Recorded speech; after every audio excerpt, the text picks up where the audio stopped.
Good afternoon. I'm Amy Button-Renz, President and CEO of the K-State Alumni Association, and I want to thank you for joining us for our second Wildcat Chat. Our first Wildcat Chat featured President Myers and Provost Tabor, and in case you missed it, you can check it out on the K-State Alumni Association website, www.kstate.com, or on our YouTube channel. We hope to continue to bring you Wildcat Chats over the coming months. Today's panel will focus on student health and well-being. Our panelists today will be K-State Vice President for Student Life, Thomas Lane. Dr. Lane has been at K-State for a little more than 1 year and serves as our Dean of Students and has been an incredible addition to the K-State campus. He will also be joined by the Director of the Lafene Health Center, Jim Parker, who joined K-State in 2013, and also the Assistant Director of Counseling Services, Kodee Wells, who joined us in 2016. Our panelists are going to answer questions that were submitted in advance, and we will also monitor the chat area for additional questions. We're really pleased you can join us today, and now I would like to turn it over to Dr. Lane, who will present some opening remarks. Thank you, Dr. Lane. Thank you so much, Amy. Thanks also to all of the Wildcats joining us for this conversation. Throughout my 27 years of working in a university setting, I can confidently say that 2020 thus far has been a year like no other. As Amy had mentioned, I'm coming up on my first year as Vice President for Student Life and Dean of Students. And it certainly has been one that I don't think that I could have planned for. Though we still have a lot of work to do, I think we're well on our way to preparing for the upcoming academic year and welcoming students back to campus, which we're really excited about. My role at K-State as Vice President for Student Life and Dean of Students is to foster an environment where students know that they belong, that they matter, that they enjoy a healthy sense of well-being, and that they have a high-quality student experience.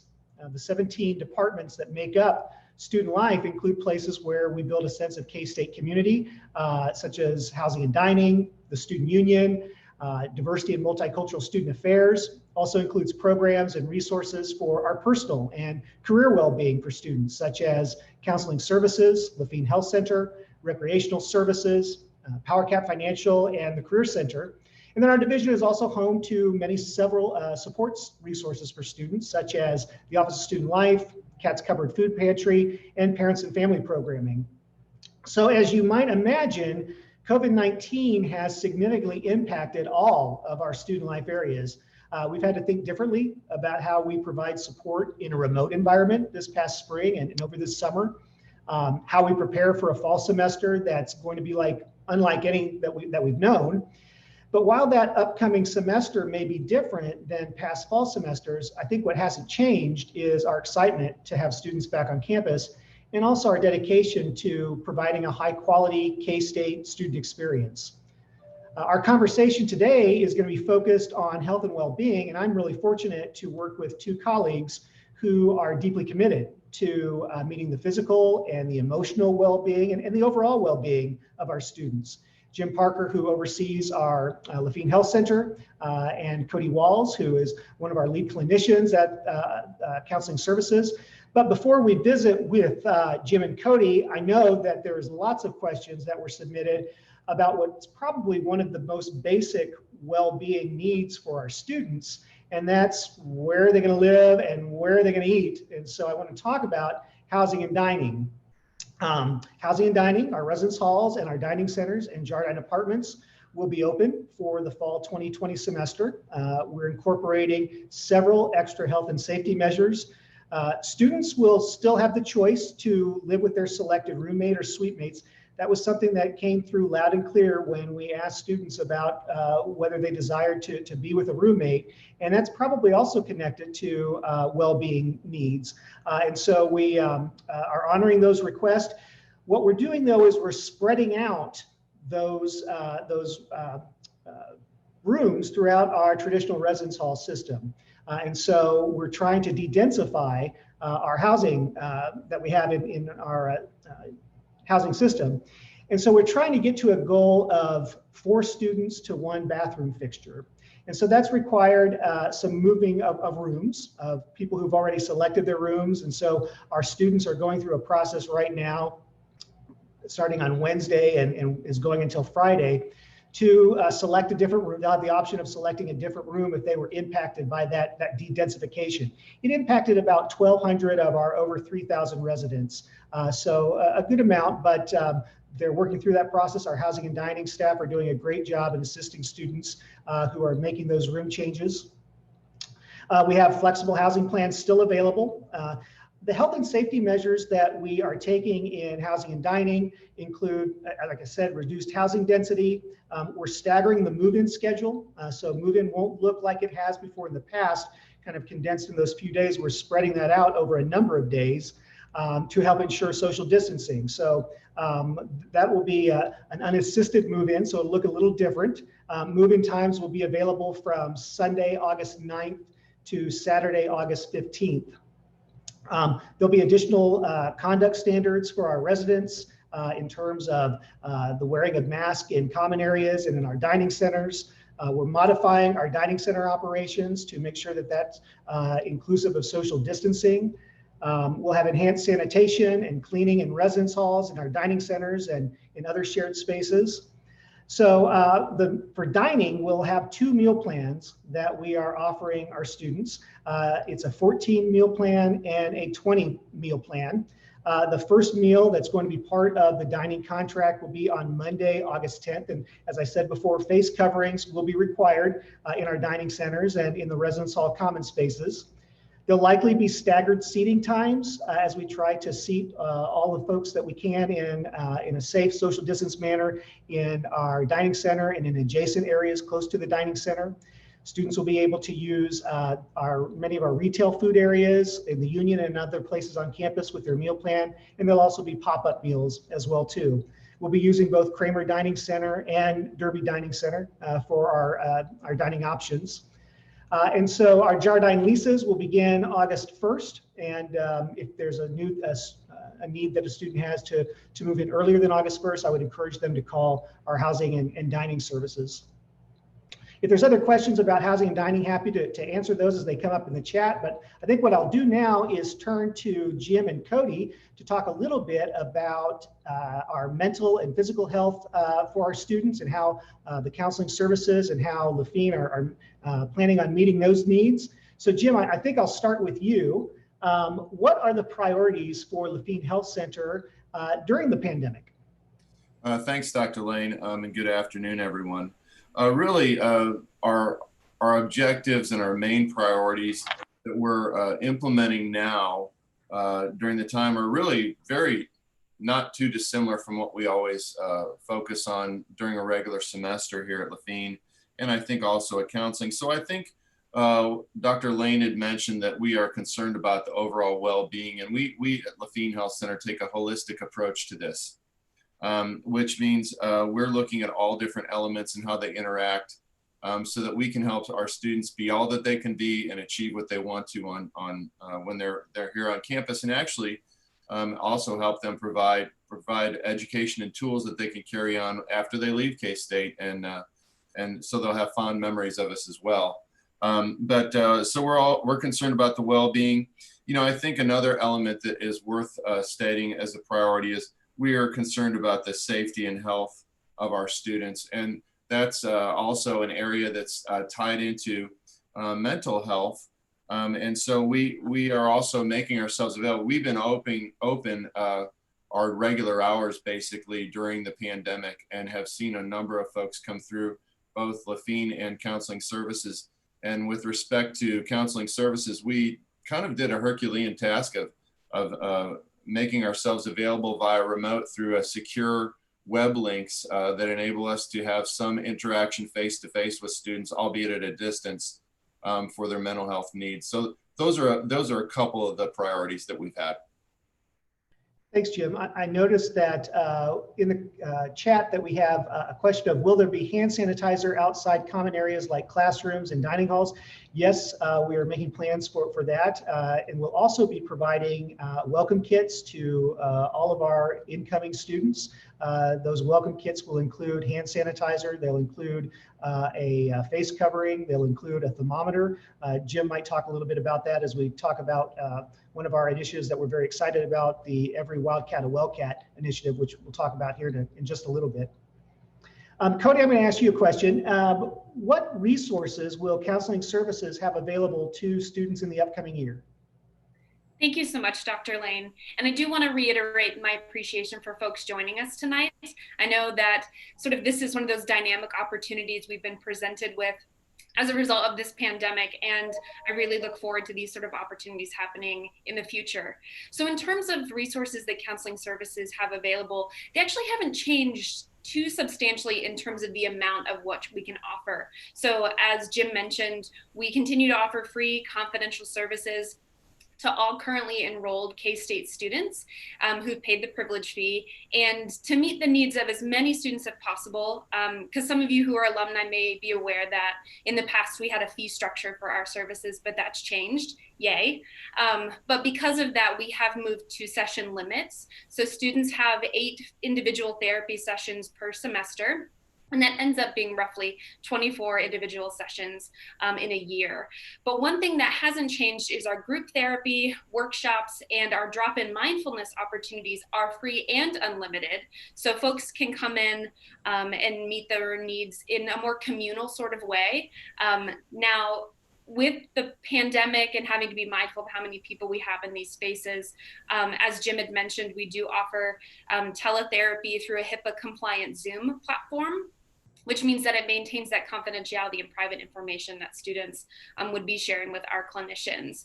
So reiterating again the group therapy opportunities we have, mental illness is perpetuated by isolation and disconnection, and group can be sort of this ultra concentrated way to challenge that. And knowing that people may be engaging in varying levels of social distancing, and in turn may then not know how to connect as effectively with folks as they would have hoped in a new environment like college, we want to make sure people are aware of that service. So thanks. Thanks, Kodee. Jim, how will health screenings for COVID-19 and other illnesses be handled for asymptomatic students? And maybe talk a little bit about also if a student feels ill with symptoms related to COVID-19, what should they do? Who should they contact?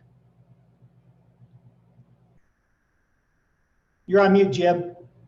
Yeah, here we go again. Mute button. You think I'd learn that, right? No kidding. I apologize. We let everybody know that we have had our fairly significant, or at least a measurable engagement with students who have presented with COVID-19. And so we have taken a number of measures. One of the things that is important for us to remember, and actually if you have any children or anything attending K-State, is always remember to call first. If you don't feel well, if you've had a potential contact with somebody who's had that. When you call, it enables your physician's office or Lafene Health Center to appropriately triage you and get you to the right location as quickly as possible. You know, basically, we've had a lot of questions of what if I don't feel well, what should I do? You know, how do I go about getting involved with Lafene or going to my doctor? Well, the main thing we want to say is, number one, remember to call. The second thing that we want to make sure that you understand is to avoid contact with others as much as possible. And that's kind of related to the whole idea of quarantining and isolation, but it's not isolation or quarantining yet. We once again would prefer that students call Lafene or their primary care provider as soon as they possibly can. For students here at K-State, that would mean we have an after hours nurse call line that's, so we're available 24 hours a day. We have a contract with a company that follows our directives with respect to handling our patients and any student calls. And then you'll be given instructions as to what to do at the next level. And you know, I could talk, if you want me to, Thomas, about how we would do screening and whatnot. That may be a later point of discussion, but those are the main things that people really need to understand is, if you have questions, call. That's the main element. Even if you're asymptomatic, but you may have had a contact with somebody, just very, very important that we know what we're facing before you get here. Jim, talk a little bit in terms of the student experience when they come to Lafene. So they've called Lafene, they've shared kind of what their symptoms are. There's been a conversation with a medical provider over the phone. What happens next? So if the student has been instructed to come to Lafene, the first thing that they're going to do is, of course, park or walk up. And then when they approach our front areas, there's going to be a differentiation. You're going to see signs that you don't normally see that help us to kind of do a non-person triage. We ask students if they're demonstrating particular symptoms: fever, cough, chills, muscle aches, headaches, diarrhea, those types of things that might indicate that they have an infection with COVID. And then there's two options. You can go one direction for those folks who don't have those symptoms, and another direction for those folks that do. Then they enter the building. There's a barrier between that, so they walk. They enter the building, and you're going to encounter a couple of clinical folks with thermometers that are going to take the temperature to make sure we better understand where you should be going. There's a series of questions. If you are suspected to have COVID-19, or if they think that you might have what's called COVID-like illness, you're going to be directed in a particular way. Right now at Lafene, we have sectioned off 3 rooms, 2 of which have negative air. And we have a COVID-19 team of 2, I think currently we have 2 nurses and 1 physician that will engage in the process of gathering information, doing a diagnosis, and then referring for testing if necessary. And then after that, they'll be given instructions on what to do based on how the tests go. Great.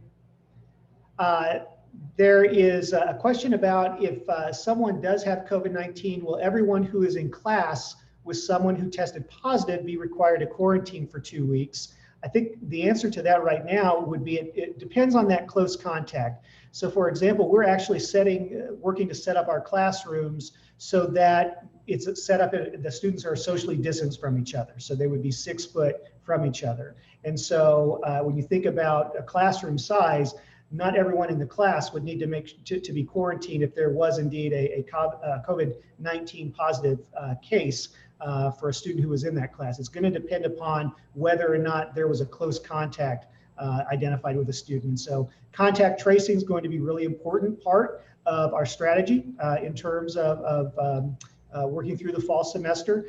Jim is working closely with our partners at Riley County Health to build a contact tracing cadre of folks that will help us with that program. And so again, that'll be a very important part of our fall opening and our fall going through the fall semester. Kodee, I have a question for you. What's telebehavioral health like for counseling services? And how does that differ from what we typically would provide? That's a great question. And I think sometimes therapy in and of itself sort of becomes this veil of curiosity if people have never gone to therapy before. And telehealth is even more unique in the sense that you don't have to come into an office. So I'm a psychologist and I see clients at the agency, and I have my own space where people would come in, it's confidential and protected and private. But with telehealth, we have to sort of be a little more flexible and collaborative in terms of the space and time that we set up. So related to telehealth at the agency, everybody who's a K-State student has a portal for My Counseling Services, and you can access that on our counseling services website.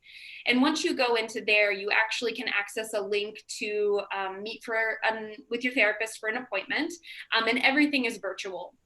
For those folks, and I do want to acknowledge sort of this social justice aspect of not everybody has access to Wi-Fi or the internet. So we do have the option to do telehealth over the phone, so you don't have to have a computer or even a phone with Wi-Fi. You can access it via a phone call. So when folks call in, it is essentially like this. You would be meeting one-on-one with your therapist and going through a lot of similar processes that you would in the physical space with the other person.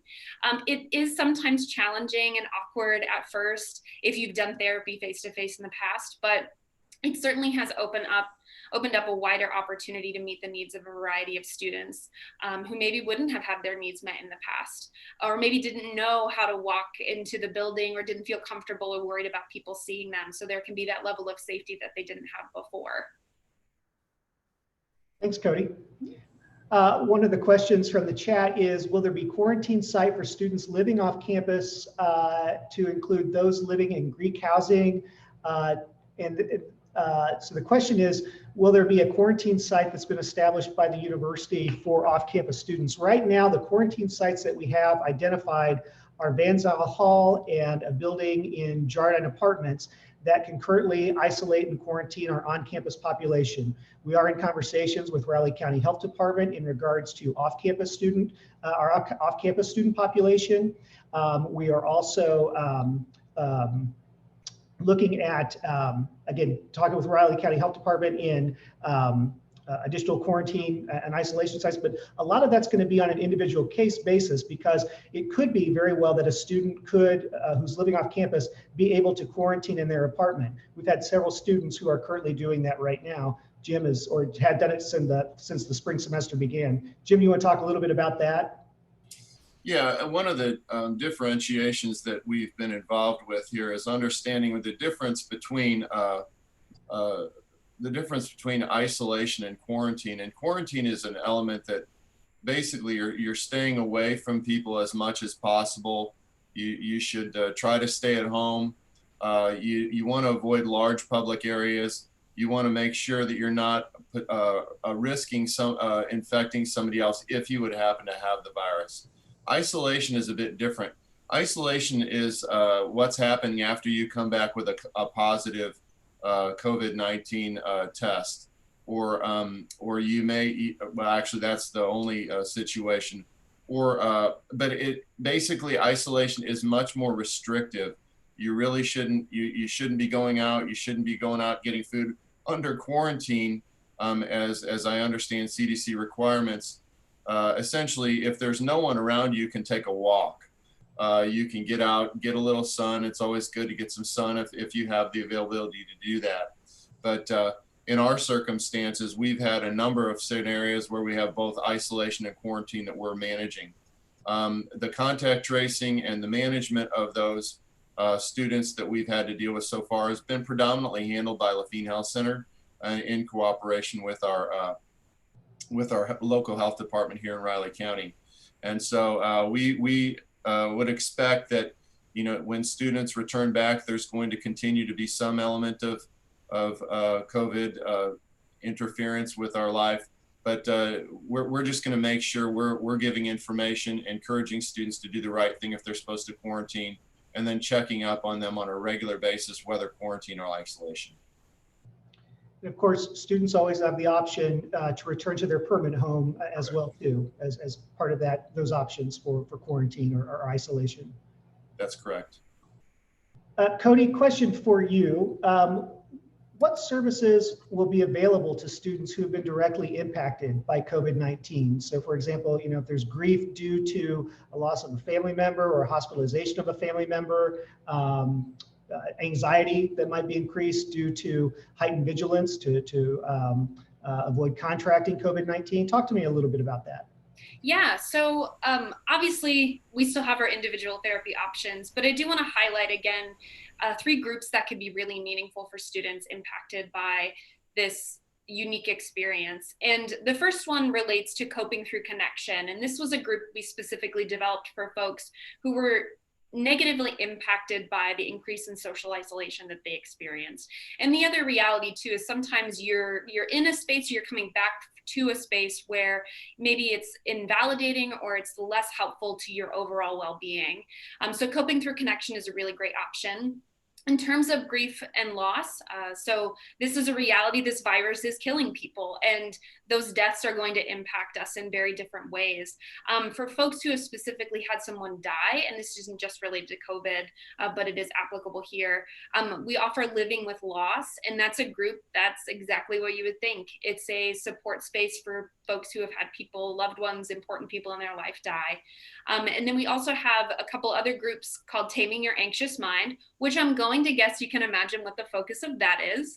And then we also have Calming the Storm. And the difference with these two groups is they're curriculum driven. So for folks who maybe don't want to come in and share a lot of their personal experience or be really vulnerable with their life history, you can come in and do these exercises and sort of be self-directed in the insight that you can develop. And so there's like between session tasks to complete, different sort of samples that are skills that you would want to practice between, so that people can really build a toolbox to effectively challenge any sort of these anxieties or other difficulties that they may experience, and especially those related to COVID.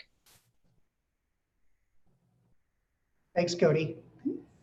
Jim, where can information be found about COVID-19 relative to any of the K-State campuses? The main resource that we're suggesting people engage with is K-State has a website or a web page that's dedicated to COVID-19 communications and information. And there's a plethora of information there that anyone can engage with that they like to. You know, one of the challenges during this period of time has been getting accurate and correct information by which you can make decisions, including, you know, should I let my son or daughter go back to college or whatnot. You know, they can always give us a call at Lafene Health Center, or frankly, you could call counseling with relative to specific needs in these areas. But we have heavily relied on CDC guidance and Kansas Department of Health and Environment guidance through this whole thing. So they're both reliable websites and information pieces. But I think we have linked most of the information that would be pertinent to college students through the K-State website and web link on the K-State web page. Thanks, Jim.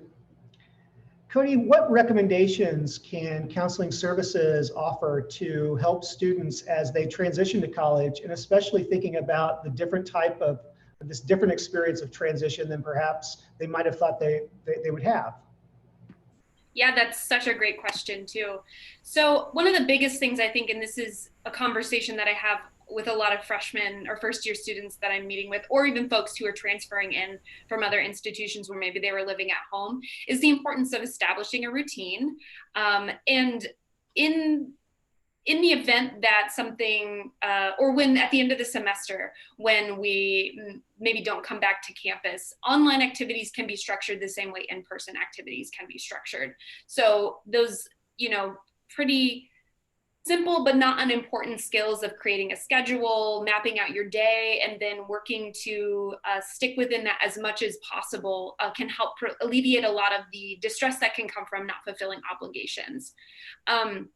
Another piece that can be really important, again, is going back to the social connection while also being mindful of maintaining social distancing to keep them, like ourselves and other people, safe. So there's a lot of virtual workspaces for folks to use. Discord is one I hear a lot of students talk about. It's sort of like this gamers platform where folks can get together and talk, or just play games, but not necessarily with each other, and just be in that community. There's also things like real-time study on YouTube. So if you just search that, or you direct your you know, K-Stater to that process, it's literally people who have recorded themselves studying. So you join with them. And some of them have little plans in place where it's like, we're going to study for 20 minutes and then take a 5-minute break and then come back. And just having that sort of virtual connection can make a huge difference. And then I think another big factor to consider is prevention efforts, because the biggest things to prevent longer term concerns are hitting things before they become a big problem. So stress management and basic self-care are really important. And these are things like maintaining a well-balanced diet, getting good quality sleep. So too much poor sleep is just as bad as not enough good sleep. Other things like moving your body regularly. This is not to say that people need to plan on running the Boston Marathon, but rather maybe parking a little farther away from a building and moving in, however however somebody's body's able to move. Going outside is also a really big deal. Vitamin D, we could probably talk about this forever, but just getting out in the sunshine as safely as possible, wear sunscreen, can make a huge difference in sort of the hormones that we produce in our bodies and how good we feel. And then finally, doing intentional relaxation like meditation and mindfulness or prayer. And this is different than just sort of vegging out and sliding on social media or just watching TV or YouTube. It's really taking some intentional time to be present with the now, and experience sort of what's happening and experience that de-escalation of our sympathetic nervous system. Excellent, thanks. So one of the areas that we haven't talked a lot about is what the classroom experience will look like this coming fall. And so while we don't know all of the details yet in regards to our COVID-ready academic instruction experience, faculty and staff are working really hard to find innovative ways to conduct teaching and learning. So groups are working on a number of initiatives right now to address the campus learning environment. And they're really looking at three priority areas. The first one is, what are the technological capabilities in our classrooms or in rooms on campus? So we have about 134 general use classrooms, 193 departmental classrooms, and over 250 laboratories. They're analyzing space on campus to consider how we socially distance our seating capacity of our learning spaces. And then we're also evaluating airflow for ventilation. And so students might expect to experience teaching and learning approaches that could include in-person instruction. It could include a hybrid type of instruction where there's both in-person and online. And then also some classes may be fully online or fully distance methods. So students who have already enrolled in fall courses, they'll receive additional information later in July about changes to their course schedule for fall. Those times, those dates, the modalities, the location, they may be adjusted, and students will be able to make changes depending upon the availability of courses. Again, face-to-face classes will abide by physical distancing guidelines, and all of our students will be required to wear face coverings in the classroom. Let's see, I want to look at the questions in the chat. A question about, will Kramer Dining Center be open on Saturdays to accommodate dining needs, and will our off-campus students be allowed to dine? We're currently doing some additional work in terms of our hours of our dining center and what the availability is of our dining center. So we're getting a sense of how many on-campus residents will be with us. And so we're going to be announcing some additional information in regards to dining centers, hours, and access in mid-July. So keep on the lookout for that. What is the policy for missed class due to quarantine or isolation? So our faculty are going to be exhibiting a tremendous amount of grace and understanding in terms of illnesses regarding COVID-19 illnesses or COVID-like illnesses. The first thing I would recommend for a student is to contact their faculty member and let them know what the situation is. And then if for a next contact would be our Office of Student Life, where they could visit with an assistant dean who could also advocate for them. But again, the first piece of advice that I would give a student who might be experiencing any type of illness and are concerned about any missed class or missed assignments or missed tests is to contact their faculty member and let them know what's occurring. And then contact the Office of Student Life, where they can have an assistant dean further advocate for them. Jim, do you want to talk a little bit about our Every Wildcat a Wellcat initiative? I'd be happy to, Dr. Lane. The Every Wildcat a Wellcat campaign was really initiated here at Lafene on for somewhat of a different purpose, although it related more to the overall well-being. But it just seemed, we had some meetings, and it seemed appropriate to apply the concept and the branding, frankly, to our response to COVID as students were going to return back, because we do want every Wildcat to be a Wellcat. And so with respect to the campaign, it's a multi-unit across campus. It's got academic units involved. It's got multiple partners in the Division of Student Life. And it's going to basically be providing information and some materials to students, hopefully to every student that comes to K-State, including where our attempts are going to be over to the Olathe campus as well as our Polytechnic campus in Salina. And what it is it's basic information. It's going to include some elements of a first aid kit, which would be a thermometer, a couple of Tylenol, a couple of ibuprofen, let's see, triple antibiotic ointment, and then instructions on how to contact us if they need anything. In addition to that, more of the highlight elements of this is going to be contained in a bag that is going to have a number of key pieces of information that we've talked about previously: how to get help, what to look for, how, you know, a pledge. Frankly, we're going to be asking our students to take a pledge to protect other folks by wearing face coverings when social distancing isn't appropriate. We're having to work this out also in coordination with the county and the state, and with respect to what their ordinances and what their directives are in our particular counties. But in that bag will be a what's called a BAMI. It's a face covering, and I'm old, so I call it a neck gaiter. But you'll be able to pull that up over your face, and that's going to have the little logo that we have for the Every Wildcat a Wellcat campaign. Everything's going to be labeled with that, and then we're going to have a keyless entry tool where you can use your finger and slip it in there, and you can pull doors open. You can also push buttons on elevators with it without touching, and that will be in there with a lanyard. We will have a hand sanitizer, I think a 3-ounce hand sanitizer. That's not much, but given the turnaround time, that's about all that we could actually find from a vendor. And then there'll be a sticker, because everywhere I go on campus and I see computers, there's stickers stuck all over them. And this will be it's going to be Every Wildcat a Wellcat sticker for them. And then I don't think I'm missing anything in that, but it's going to be a terrific idea for those that are living on campus. Our distribution is going to be through their where they're living. We're working with Housing and Dining on that. And then for those that live off of campus, we want to make sure that there's distribution points where they can pick those things up as well. And so we think it's going to be a fantastic thing. We're hopeful that our students, and I would encourage you to encourage students to really consider helping to protect other people.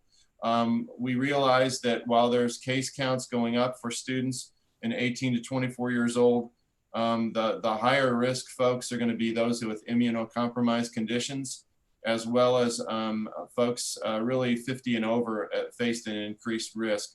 And that includes a lot of faculty and staff. So it's really pulling together the concept of a team or a family that we're going to protect one another by respecting other folks enough to wear appropriate face coverings, washing our hands, doing social distancing. So that's really what the program's about. Thanks, Jim. I'm excited about the Every Wildcat a Wellcat initiative. You know, as I said, I've just finishing up my first year as Vice President for Student Life, and as soon as I started at K-State, one of the first things that became very clear to me was how serious the institution takes the value of what it means to be part of the K-State family. I've had people come up to me when I'm wearing K-State gear at airports, or when I was in an airport, and traveling to alumni events, and telling me about their experiences. And so that notion of K-State family has really shown through during this time of pandemic. You know, I've had alumni that have contacted me to connect students who maybe couldn't afford a laptop during a time of remote instruction. We've had alumni reach out for emergency grants for our students. We've had alumni reach out for emergency grants for our staff staff who have been impacted by furlough. And so all of those actions, I think, to me, exemplify what it means to be part of the K-State family. And so I see this Every Wildcat a Wellcat as another great example of what it means to be a member of the K-State family, and that we take care of each other. And that's really what this Every Wildcat a Wellcat program is asking and reminding us, is that no one's alone. We are taking care of each other. When I wear a mask, it's not necessarily to protect myself from COVID-19, it's so that I'm protecting others from not getting COVID-19. And that's part of a family, is how do we have each other's backs? And so that Wildcat, every Wildcat a Wellcat pledge will be asking our students and our faculty and our staff to voluntarily commit to 3 things: care for myself, care for other Wildcats, and care for the K-State and larger community. And so all of the actions that we've been talking about throughout this Wildcat chat all goes towards fulfilling that pledge. But certainly the big 3 are wearing masks, keeping social distancing, washing your hands. If we can have everyone do those 3 things, we have a great opportunity, I think, to have a successful fall semester. It's when we don't do those things, when we don't wear masks, where we don't wash our hands, where we don't keep social distancing, that's when I think the research is showing time and time again, and just our own experiences now are showing time again, that's when we I think get into difficulties and we see cases increase. So Kodee, I have a question for you in terms of what's counseling services doing to meet the needs of marginalized populations on campus? So for example, our Black students, transgender students, undocumented students. Oh, that's such a great question. And I want to be mindful of our time, but I feel like we could probably have a whole day of conversation around this. In terms of counseling services specifically, and I know many other places across campus, one of our main values is around social justice. And we do strive to enact that through our policies and the services we offer. So in a lot of ways, we're being challenged to look at white supremacy and systems of oppression that disproportionately affect those marginalized populations in our communities. And we see that playing out in mental health concerns. So in terms of some specific initiatives that we've had the pleasure of partnering with other folks and developing. So one is we partnered with folks at the Family Center and the Diversity and Multicultural Student Affairs to offer Black Voices, which are healing spaces for Black students on campus. And right now those are virtual, obviously, but we do encourage folks to check those out. And this is something that we are committed to seeing through each month at least. And we do want to create that space and allow those voices to happen, and then see it sort of blossom, create space for non-Black, but other people of color students, and then also white folks who are interested in developing their own ways of challenging the system. In terms of another specific population, we offer the Spectrum Therapy Group, and that's for our LGBTQ students. And we're also in talks of collaborating more closely with Lafene and about creating sort of a transgender competency care team where we can provide at all levels, consistent with the WPATH guidelines, support for our trans, genderqueer, and non-binary students. And then on a personal level, the Counseling Center staff are committed to taking deep dives and engaging in some of those difficult conversations and self-reflections as professionals, and that's in line with our professional values as psychologists, couples and family therapists, and licensed professional counselors. And I hope that when given the opportunity to voice any concerns, the students feel like we're a safe place for them to come to, and they can be validated and supported and not judged or questioned. Thank you, Kodee. Thank you, Jim. Amy, it looks like we've drawn to the end of our time together, so I'll hand it over to you to close us out.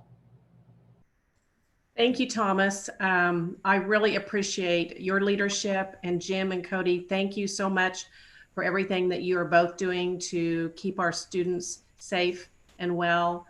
I think one of the messages that was on the chat was wear your K-State mask. I think that's great advice. I know I have multiple masks to wear, but if your question wasn't answered or there are things you want to learn more about, please don't hesitate to check out the university website. There is a COVID-19 resource page that will address all the resources that are available, and also the policies. And I think that'll be very important. But again, I want to thank Dr. Lane and Jim and Kodee. And I know they would be willing to answer additional questions at a later date if you have some things that you want to address specifically to them. This wraps up our second Wildcat Chat, and I hope you will join us on July 15th at 1 p.m. Vicki James is going to be our next speaker for our third chat, and she is a 1976 graduate with a bachelor's in dietetics, and her topic is going to be your best Wildcat. Family wellness ideas, family wellness tips. She's an outstanding speaker, has really been in this field for many years, and I know you will learn a lot of new ideas and tips from her. So thank you again, and be safe and go Cats.